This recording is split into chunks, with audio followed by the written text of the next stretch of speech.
dimanche passé, je vous ai partagé une vision effroyable de la manifestation des démons de haine.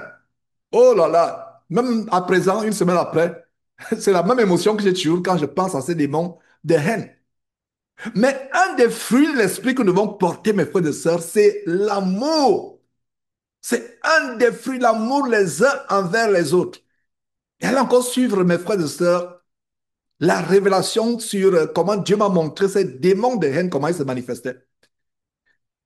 L'amour, c'est l'antidote de la haine. Je reprends l'amour, c'est l'antidote. Pourquoi je parle d'antidote? On parle d'antidote quand il s'agit de poison, n'est-ce pas? On parle d'antidote quand il s'agit de poison. Alors, vous comprenez que je suis en train de vous expliquer que la haine est un poison qui ronge, qui ronge, qui ronge. Est un poison. Je partageais sur Facebook il y a quelques jours, je partageais sur Facebook, il y a quelques jours ce message. Qu'est-ce qu'il disait? Voici le genre de chrétiens et de chrétiennes qui n'auront jamais la crise cardiaque ou d'AVC dans leur vie. Et le premier point qui m'est venu en tête, c'est que, un, ils n'ont pas de haine dans leur cœur à l'égard de qui que ce soit. Je vais revenir sur l'amour et je vais vous partager brièvement le témoignage que le frère Franck m'a partagé, comment l'amour dans leur église a manifesté un grand miracle. Et il s'est rappelé, et l'église s'est rappelé l'enseignement que je donnais, à savoir que l'exhortation que je faisais, l'église s'est rappelée, il m'a dit que l'église, on s'est rappelé de l'enseignement que tu as donné, à savoir que de l'exhortation que tu donnais, ça veut dire que s'il y a l'amour parmi nous, l'amour qui se manifeste par la communion d'un commun accord, on verra de plus en plus de miracles. Avant de partager ce miracle très brièvement, voici le genre de chrétiens et de chrétiennes qui n'auront jamais de crise cardiaque ou d'AVC. Et j'étais content que le frère, le bien-aimé frère Daniel Mutunda commente. C'est un médecin. Et il a commenté. Et je me suis dit, waouh! C'est-à-dire que, s'il commente, c'est-à-dire que quand tu vas chez un médecin, le médecin vous dit, votre cœur ne se porte pas bien, votre cœur risque de lâcher. Vous pouvez avoir, vous êtes exposé à l'AVC. Le médecin ne va jamais vous dire de cesser la haine dans votre cœur. Il ne va jamais vous dire cela. Mes frères médecins, si vous saviez l'opportunité d'évangélisation que vous avez, si vous saviez l'opportunité, non seulement les frères médecins, même les infirmiers, les frères infirmiers, je vais dire les frères qui sont dans le milieu médical, si vous saviez l'opportunité d'évangéliser que vous avez, imaginez-vous que moi, votre frère Georges, je suis médecin. Quelqu'un vient chez moi. Vous savez comment je vais commencer à le consulter? Oh, docteur, je sens les palpitations, je sens les brûlures dans la poitrine. Je sens ceci, cela, j'ai l'impression que c'est mon cœur. Je vais dire effectivement, vous n'avez pas tort, c'est votre cœur. Et je pense que je peux vous aider à guérir ce cœur sans que vous preniez un comprimé. Mais comment ça, docteur? Sans que je prenne un comprimé? Alors, c'est possible, je vais dire c'est possible. Alors, la première question que je vais vous poser, c'est que est-ce que vous avez la haine dans votre cœur vis-à-vis de quelqu'un? Mais il sera choqué. Il sera choqué. On n'enseigne pas ça dans les écoles de médecine. On n'enseigne pas ça. Il sera choqué, mais docteur, mais comment tu me parles la haine? Moi, je suis venu pour être guéri du cœur, tu me parles la haine. J'ai dit, madame, je vais dire, madame, monsieur, voilà la racine. Parce que si vous voulez que je vous mette le mercurochrome, que je vous guérisse superficiellement, ok, je vais vous envoyer prendre un médicament, des comprimés qui vont calmer les palpitations du cœur. Mais j'ai envie de couper la racine de la crise cardiaque. Alors, pour couper la racine de la crise cardiaque, chère patiente, cher patient, est-ce que tu haïs quelqu'un? Alors, si tu haïs quelqu'un, remplace la haine vis-à-vis de cette personne par l'amour. La personne sera choquée. Deuxième point, je vais poser au malade la question suivante. Est-ce que tu es jaloux ou envieux? Ce sera choquant. Il faut dire, mais ça, c'est quel médecin? Vous êtes sûr que vous êtes vraiment médecin? D'abord, moi, je sors. Je vais aller chercher un autre médecin qui est plus qualifié. Alors que la personne ne sait pas que c'est véritablement la guérison de la crise cardiaque.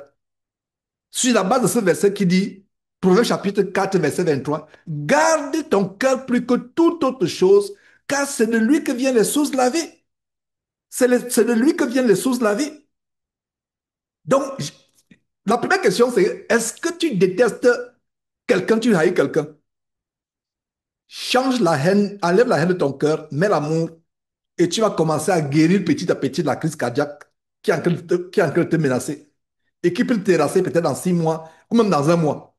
Deuxième question, est-ce que tu es jaloux, jalouse ou envieux ou envieuse?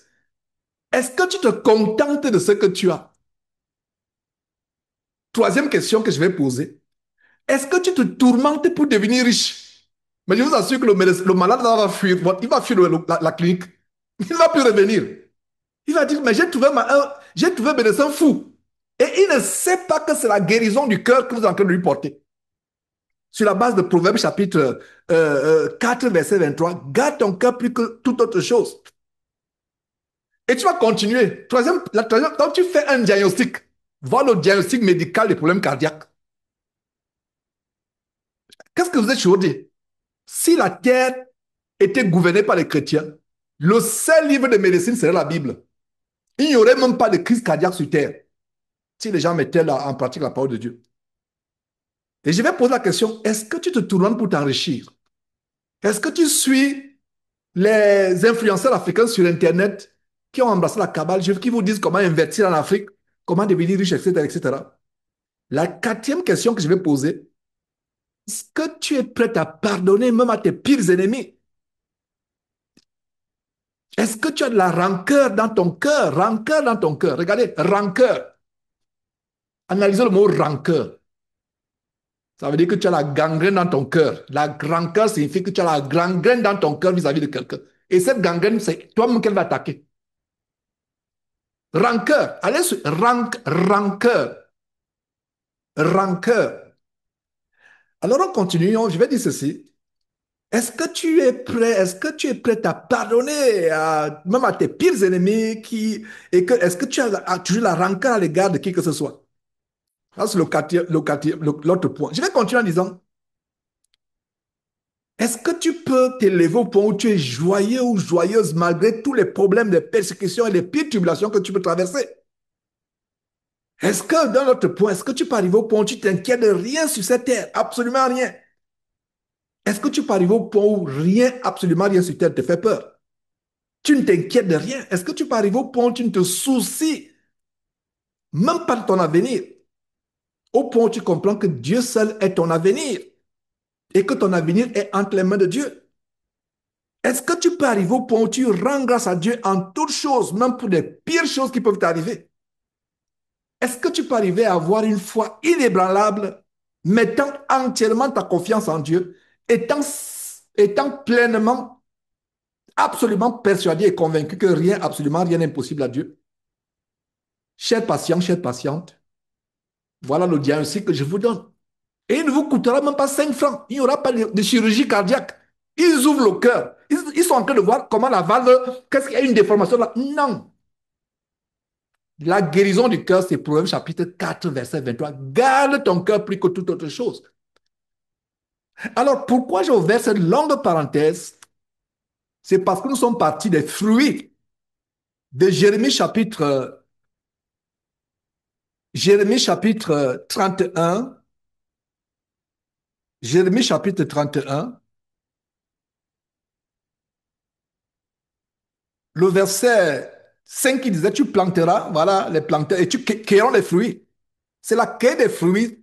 Au temps de Jérémie, c'était physique, mais aujourd'hui, c'est spirituel. Et je suis allé vous montrer comment, sur la base de Galates chapitre 5, verset 25, nous avons une catégorie de fruits.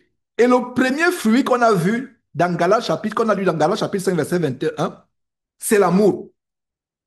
Et j'ai introduit avec une parenthèse avec ma vision de la haine que j'ai eue il y a une semaine.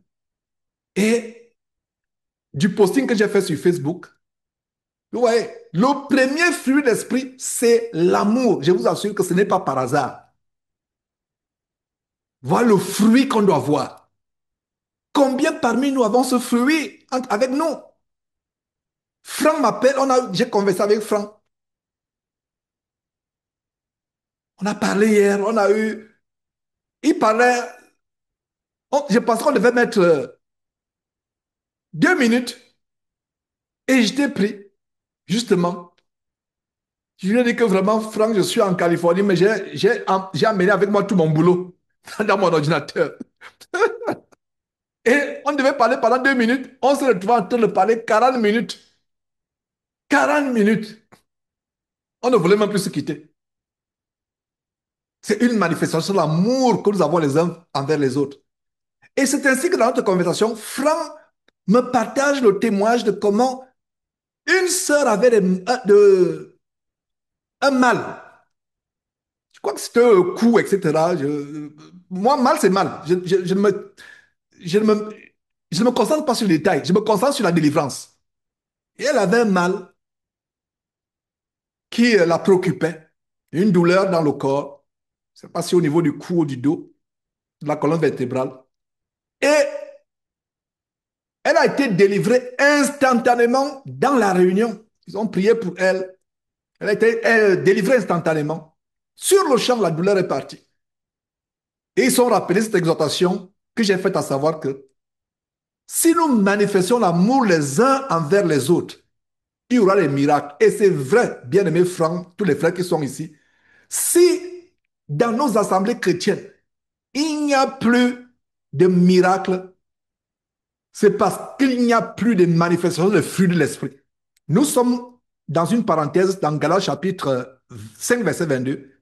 C'est pas par hasard le premier fruit qui est mentionné. Le fruit de l'esprit, c'est quoi? L'amour, immédiatement. Et il y a un chapitre dans la Bible consacré à l'amour. Le vrai amour selon Dieu. Pas l'amour selon le monde, l'amour charnel, pas la romance, pas l'amour du monde, mais l'amour selon Dieu, selon l'Esprit de Dieu. Le vrai amour, voilà le premier fruit qu'on manifeste. Vous pensez que c'est par hasard que le Saint-Esprit a ordonné, Dieu a inspiré Paul d'écrire de cette manière? Voilà l'ordre des choses, l'amour. Et quand vous avez l'amour dans votre cœur vis-à-vis des frères en Christ et vis-à-vis de tout le monde, même de vos pires ennemis, c'est un fruit. Mieux encore, si vous avez l'amour les uns envers les autres, comme nous sommes réunis là, oh là là. Et ce fruit, après l'amour, il y a quoi? La joie. Est-ce que vous savez comment un haineux est misérable? Quelqu'un qui est rongé par la haine ne manifeste pas la joie. Vous voyez comment ça va côte à côte? Il y a l'amour et immédiatement la joie et la paix. Regardez comment ça défile. Tu commences par l'amour. Regardez.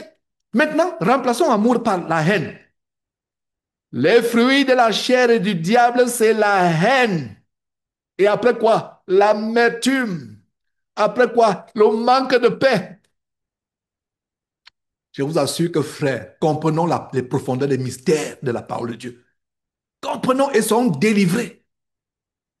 Si vous avez la haine dans votre cœur vis-à-vis de qui que ce soit, vous n'avez même pas la joie. Vous n'avez pas la paix. Vous manquez l'appétit. Vous devenez... C'est pour ça que quelqu'un qui manque de paix, la personne peut manger tous les plats délicieux de la France, mais la personne est maigre comme si la personne avait le cancer. La colère ronge la personne. La haine ronge la personne. Vous n'êtes pas en bonne santé. Quand on vous voit, vous êtes malade. Voilà ce que j'ai découvert. La, la haine vous ronge. Il y a des maladies. Je vous donnais tout à l'heure un cours de médecine céleste. Le genre de médecin qu'on va fuir votre clinique. On va vous reporter au board, je ne sais pas, l'autorité des médecins qui permet aux médecins de devenir médecin. On va aller vous signaler là-bas. On va dire que je suis allé voir un médecin qui s'appelle Georges Nama. Mais lui, il m'a annoncé des choses bizarres. Non, est-ce que vous êtes sûr qu'il a eu sa médecine? Ils ont dit non. Alors que c'est la médecine du créateur de ton corps. C'est pour ça que mes bien-aimés frères, vous êtes aides-soignants, aides-soignantes, infirmières, infirmiers, médecins. Je vous assure que vous avez une opportunité avec une sagesse de Dieu d'apporter la délivrance à beaucoup de personnes. Non seulement du corps, mais de l'âme. Parce que la délivrance du corps dépend de l'âme. Regardez 3 Jean 2. La troisième épître de Jean. Bien-aimé, je souhaite que tu prospères à tous égards et sois en bonne santé comme prospère l'état de ton âme. Ça veut dire que la santé du corps est liée à la santé de l'âme. Et même les philosophes ont triché la Bible. On parle des maladies psychosomatiques. On parle des maladies psychosomatiques. Ça fait 40 ans que j'ai eu mon bac environ. 40 ans que j'ai eu le bac. Mais je me rappelle de mon cours de philosophie sur la section des maladies psychosomatiques. L'intelligence du monde, ils veulent copier Dieu. C'est pour ça que si vous voulez être intelligent, allez directement à la source de l'intelligence. Allez directement à la source de l'intelligence.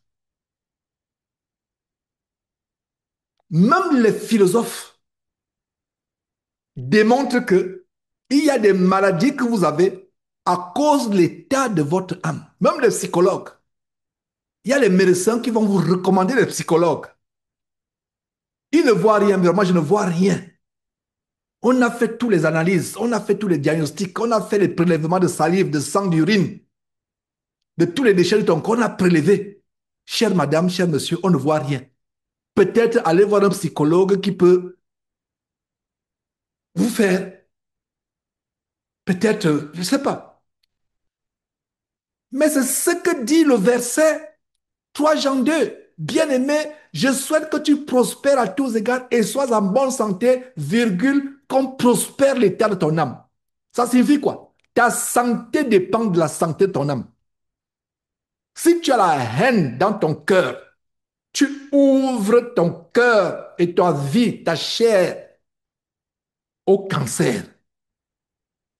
Si ton âme est rongée par des choses négatives, ces choses négatives vont se manifester physiquement. En fait, tu es en train de couver la mort, la maladie avec les pensées qui sont dans ta tête. Maintenant, si à l'opposé, mes frères et sœurs, vous avez les fruits de l'esprit, l'amour d'avoir intelligence 24 heures sur 24 heures, la joie dans votre cœur 24 heures sur 24 heures, la paix dans votre cœur 24 heures sur 24. Nous sommes à Galates chapitre 5, verset 22. La patience 24 heures sur 24, la bonté, la bénignité, la fidélité, la douceur, la tempérance. Vous commencez à mettre ces choses en pratique. Allez voir votre cardiologue dans 2 mois. Il va dire que, cher monsieur, chère madame, un miracle s'est accompli dans votre vie. Quand il va prendre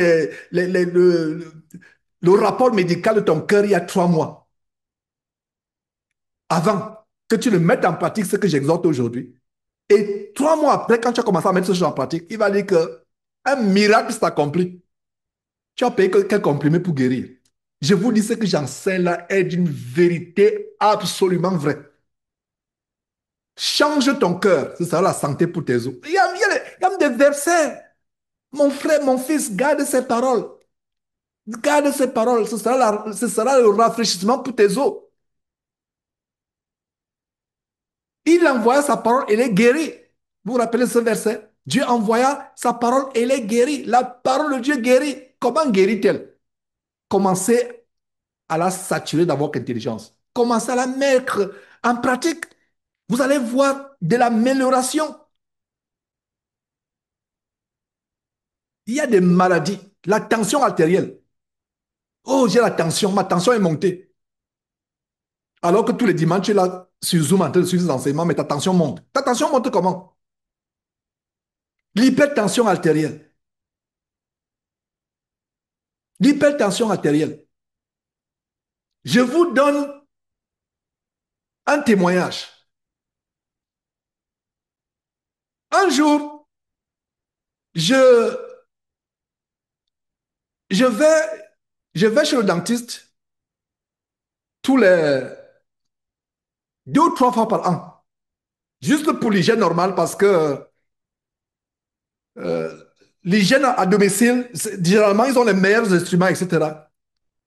Pour s'occuper des dents, ils ont des appareils que tu ne peux pas voir à la maison. Je ne sais pas pourquoi. Si c'était possible, vraiment, personne n'irait chez les dentistes. Pour curer, pour... voilà. Euh, et c'est quelqu'un avec qui vraiment, c'est quelqu'un avec qui j'ai gardé un bon rapport aujourd'hui. Je suis obligé maintenant de conduire même 2 heures de route pour aller voir ce médecin comme dernièrement. 2 heures de route, quand je lui ai dit que je suis à Hansville, j'ai dit, il ne revenait pas, il dit, waouh, quel honneur pour moi que tu conduises 2 heures de route pour venir me voir, effectivement. C'est parce qu'on a gardé de très bons rapports avec docteur Marquis. Alors un jour, la femme prend ma tension, suivez très bien. Elle prend ma tension. Ma tension est toujours bonne. Elle prend la tension et elle prend ma tension ce jour-là. Ma tension est toujours bonne. Très bonne. C'est-à-dire que tension très bonne. Et je dis, ah, je rends grâce à Dieu. Elle dit, mais pour votre âge, mais votre tension est bonne. Dans mon cœur, je dis, je rends grâce à Dieu pour cela. Je fais l'effort de ne même pas m'inquiéter de rien, même si là où tout le monde peut s'inquiéter. Mais ce jour-là, ma tension s'est élevée d'un tout petit peu. Tout petit peu. Et je savais que ma tension devait s'élever quand je partais là-bas. Vous savez pourquoi je savais que ma tension devait s'élever? Je suis parti, il y a eu un embouteillage monstre. Et il y a une chose dans ma vie, je n'aime pas arriver en retard. Je n'aime pas arriver en retard. Donc je faisais tout pour, ça veut dire que je prenais maintenant les raccourcis bifurqués, c'est-à-dire que je me préoccupais de ce que je voulais arriver à l'heure.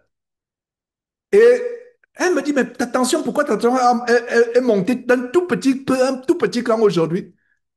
Je lui dis, c'est parce que je voulais tout faire pour arriver à l'heure aujourd'hui. Elle et moi, on a parlé même là, elle a souri, elle m'a dit, effectivement, tu as donné une très bonne raison. Je voulais arriver à l'heure. Les raccourcis, et regardez, non, je dois arriver à l'heure, c'est pas bien. Et là, c'est une clinique tellement sollicitée que je n'ai pas envie de conduire 2 heures de temps pour. Donc, vous voyez, je suis arrivé à 1 minute, 2 minutes de retard. Mais ne vous en faites pas, votre place est là, même s'il faut attendre, c'est pas grave. Hein. 2 minutes, je prends la tension. Elle me dit, mais la tension a augmenté, vous avez toujours une tension. Parce qu'on a. Bon, ils m'ont expliqué ce que ça signifie. Il y a 2 numéros de tension. Il y a un. Bon, bref, je ne connaissais pas, jusqu'à présent, je ne sais même pas ce que ça signifie, mais c'est elle qui essaie de m'expliquer, voilà, c'est bon, etc. Si tu dépasses ce numéro, et voilà un témoignage que je vous donne. Seulement pas que je me suis préoccupé, est-ce que je vais arriver à l'heure? Non, parce que il y avait ce souci d'honorer le rendez-vous. Je me préoccupais. Je suis arrivé, comme on peut dire, un peu essoufflé, tu gardes, tu cours, etc. Et c'est moi qui lui ai dit, je ne comprends rien, c'est moi qui lui ai donné la raison. Elle me dit, effectivement, tu as raison, c'est ce qui se passe. Et cet incident s'est passé. Et les autres fois où j'arrive à l'heure, etc., ma tension est toujours la même tension. Voilà un exemple de comment ce jour, dans ma tête, j'étais préoccupé à arriver à l'heure. Et ça s'est manifesté dans la tension. Voilà mon témoignage à moi. Donc, revenons sur ce verset. Les fruits de l'esprit, c'est l'amour. Regardez comment l'amour intervient. Galates chapitre 5, verset 22. L'amour en première position. Mes frères et sœurs, c'est par l'amour que nous avons les uns envers les autres que le monde saura si nous sommes chrétiens ou pas chrétiens. Le témoignage de Franck. Une sœur a été guérie instantanément en pleine assemblée. Et la première chose à laquelle l'Église a pensé, c'est la communion qui est en train d'être bâtie entre ses frères. Quand tu es malade, mon frère, ma soeur, je donne un conseil, inspiré par Dieu. Commence à t'examiner toi-même. Parce que beaucoup de personnes, dès qu'il est frappé par la maladie, des chrétiens, je parle des chrétiens réunis ici dimanche. C'est pas mauvais d'aller à l'hôpital. C'est pas mauvais.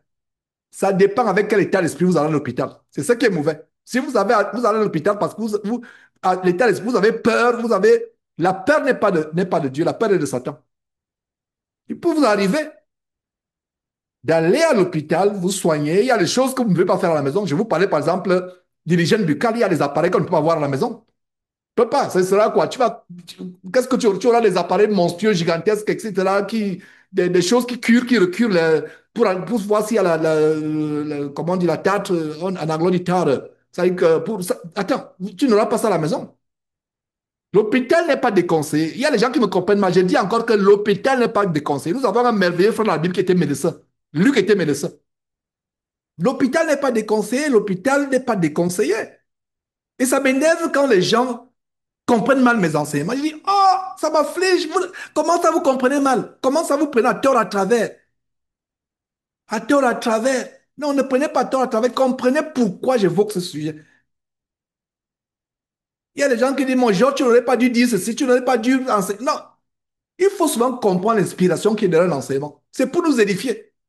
Il y a même des fois un enseignement peut choquer, un enseignement peut affliger quelqu'un. Et vraiment, je demande pardon humainement à toutes les personnes qui auraient été affligées par quoi que ce soit que j'enseigne. Bien des fois, c'est pour édifier. Et si on comprenait ça, vraiment, on serait heureux de savoir qu'on n'enseigne pas pour affliger quelqu'un. On n'enseigne pas pour crucifier quelqu'un. Malgré le fait que la parole est un marteau qui brise le roc. Ce n'est pas moi qui dis ça, c'est la Bible qui dit que ce marteau peut vous sonner, vous avez mal à la tête. Mais réjouissez-vous, rendez grâce à Dieu. Donc, l'hôpital, et je ne sais pas combien là, parce que j'ai vu les commentaires là, euh, ils déconseillent les hôpitaux. Ils déconseillent les hôpitaux. Sa femme accouche même à la maison, avec les sages, sans aller à l'hôpital. J'ai dit, mais vous n'avez rien compris.